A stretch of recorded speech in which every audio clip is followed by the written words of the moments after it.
Welcome to the Maximize Business Value podcast, brought to you by Mastery Partners, where our mission is to equip business owners like you to maximize your business value and achieve the exit of your dreams, whatever that means to you. With insights gained from over 100 business transactions, we share real-world strategies, lessons, and expert advice to help you build long-term, sustainable value in your business. Each episode is hosted by one of our Mastery certified partners. They're seasoned experts who've helped countless business owners navigate the complexities of growth, scaling, and building value. They bring first-hand experience, actionable insights, and a passion for helping you build a business that thrives. So let's dive in.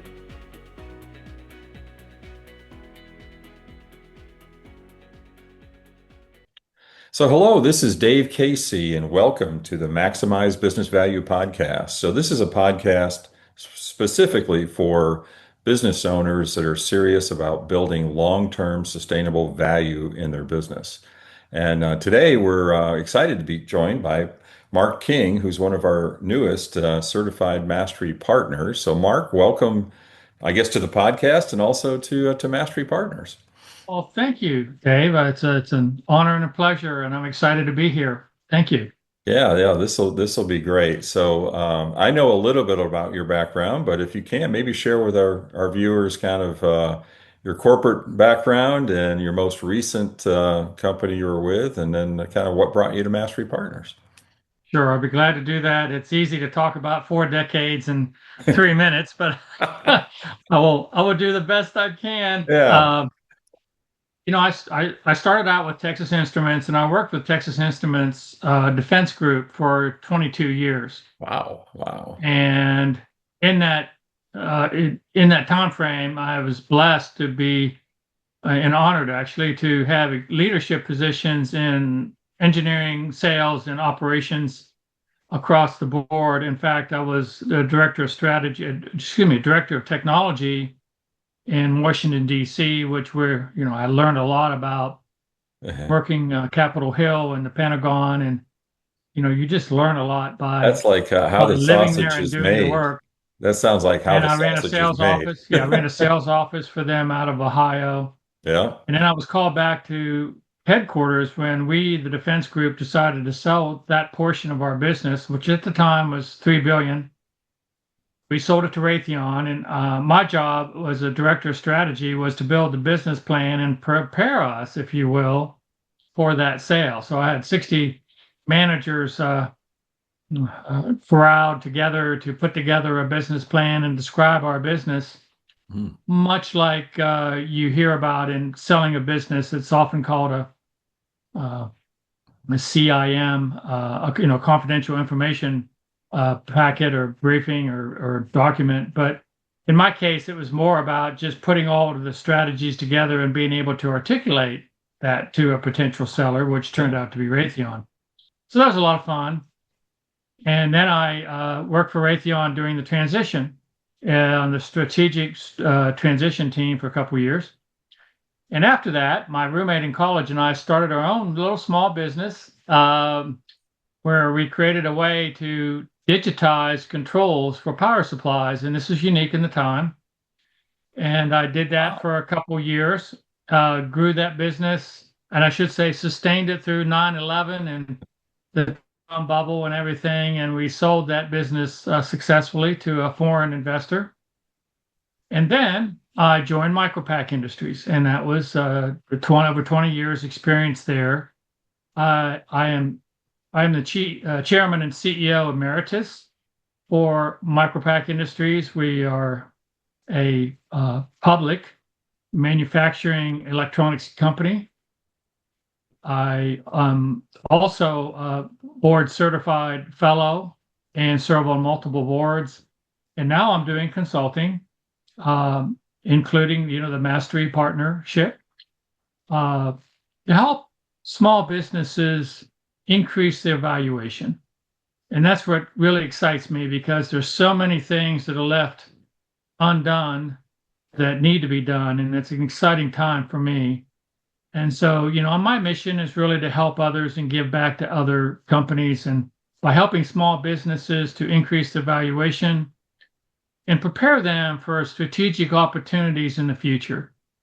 I think it's very important that all business owners uh, realize how important it is for them to do that preparation work. Yeah. And it's not easy, and it's very complicated, and it has a lot of moving parts. Yeah, So definitely. I Yeah. also am looking forward to that preparation and strategic opportunities. It may or may not include a transaction to sell their company, but at least it puts them in a position where the valuation is much more both diversified and on a growth pattern, that it provides the intrinsic core capability of that company that adds value for everyone involved. So that's fun and exciting, and that's what I'm doing now. And thanks to Mastery Partners and the partnership as a certified partner with them, with us, I should say, Mastery Partners. I'm excited to give back in that and to support these small business owners to help them navigate as I have some and a lot of experience in many areas to help. Yeah, and it's interesting. You've got both large company and then, of course, with the startup, small company experience.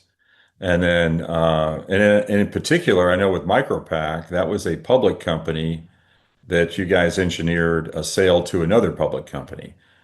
Correct. Yeah, and that's a little different than most of the small business owners here, and having that level of experience, I think is a wonderful asset. So that's incredible. And I had forgotten about you and your brother doing a smaller company and selling it, and that's uh, that's a shared experience that a lot of our clients will have of founding a company, growing it, and then with an eye to eventually exiting it and do that. So in particular with the public micropack transaction, this last transaction, what makes it different when you're selling a public company to another public company? I think we should start with the terminology used. We have a public company and a private company. Hmm. And I think in a private sale, it is more private. The buyer and the seller are working together in a more private setting, meaning that a lot of the details are expressed, explained, coordinated, but they're coordinated within a tighter inner circle Yeah. of insight and knowledge. In a public company, it's a lot of public information. Remember that we have 10 Qs and 10 Ks of all of our financials. We address our risk. We've Hmm. identified anything that's materially reported by the company, by either company in that matter, so that the public awareness is much higher. And as a result, you end up in a public sale. I think you do all the things you need to do, but you do it with the diligence and legal advice and insurance that you are doing everything that you need to do to serve the shareholders.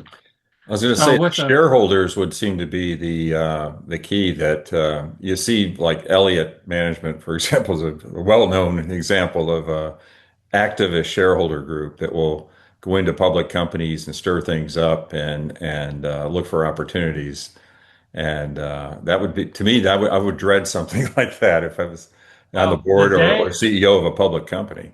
as an example, the day that we announced our letter of intent, which you publicly disclosed, there was and I don't know if it was AI generated, but there was an email generated from a law firm out of New York trying to solicit other shareholders to create this class action claim. Yep. It's all automated. And the information they had was all wrong anyway, so we didn't. But that's what happens. Yeah. Yeah. The wolves come for the feast if you're not careful. Well, But the anytime thing you there's do in change, public, there's yeah. I think people want to get their nose in. It seems But the like. fundamentals of knowing the valuation of your company, whether or not you're private, if you're a private small company, knowing that and why you have that valuation is an important negotiating tool to have in your toolbox when you start to talk about selling your company, or even if you talk about investing having investors come into your company Yeah. or hiring people into your company. A lot of owners don't take the time to learn this. When you sell a public company, you're required to have, a law firm and an investment banker. You're going to do a quality of earnings detailed. You're going to do uh, all of the financials you could ever imagine. And the due diligence process just anticipate that anything you could think of that you should be disclosing or discussing or contracts or anything has to be out there in a virtual data room that is anticipated. So that's what a public company does.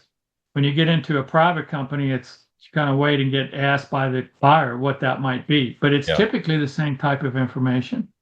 Yeah, and that's and I think one of the great values that you bring to Mastery Partners is the fact that you've been through this, I would say probably a more extensive and deeper analysis that happens in the public company world, and in bringing that expertise down to the small to lower mid-market companies, I think is going to be invaluable because, again, I've only been through 3 transactions myself. Now, our lead partner Tom, has been through over 100, but and some of those were public transactions, but most of them were private. Rolling up a large company where you're buying several small private companies, and so yeah, I think that there's things that we haven't even thought about. So that's that's great to have you on the team, I'll tell you.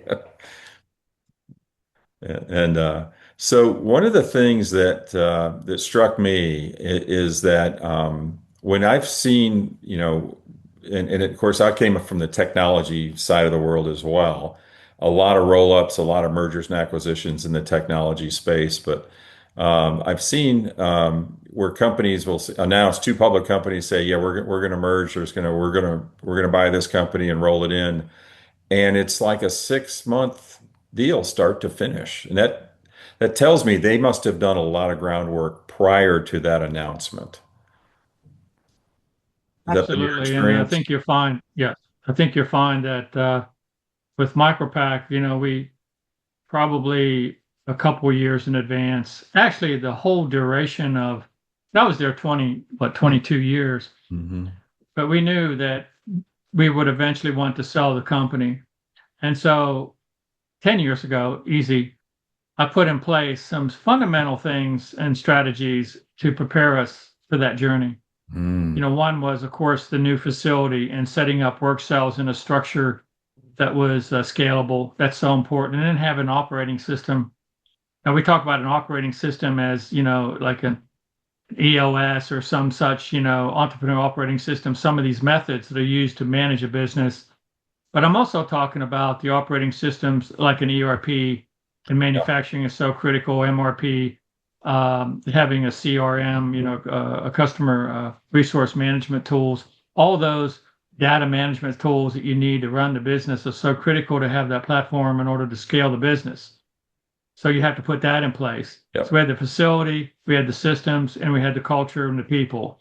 And so I did a lot of work on hiring a leadership team, motivating them with stock options and available of having shared in the escalation of the growth of the company.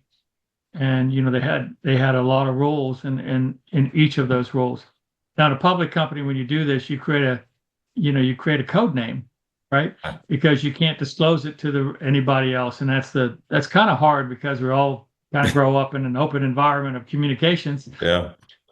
The code name of our program was Harrier because we were lifting off without flapping our wings or something. I don't know. We had a Oh, we that's had, we kind had a of reason cool. for the name, but that's what you have to do. Those kind of things. Yeah, yeah. Well, and it's again the disclosure of things, I would imagine. Certainly, and there's 2 schools of thought here. I just talked yesterday to David Brown, one of our other fellow partners, and his last company that he was with, they adopted the great game of business as their Okay. operating system, if you will. And the great game of business has been around for many years. Jack Stack up in Kansas City was actually the initiator or founder of that.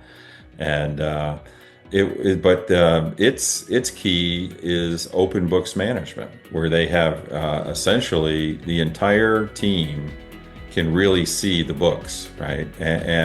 So when you're talking to someone that works on the loading dock, they've got visibility that not only are we doing well or are we struggling a little, but they can say, hey, last month we didn't make money.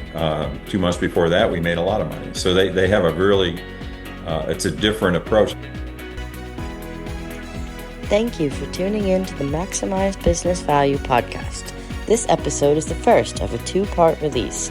Part 2 will be posted next week. Thanks for joining us for another episode of the Maximize Business Value podcast. I hope today's conversation sparked new ideas on how you can continue driving value in your business. But remember, it's not just about listening. It's about taking massive action. Visit our website, masterypartners.com, for more resources. Grab a copy of any of the books in the Maximize Business Value series on Amazon or via the links below.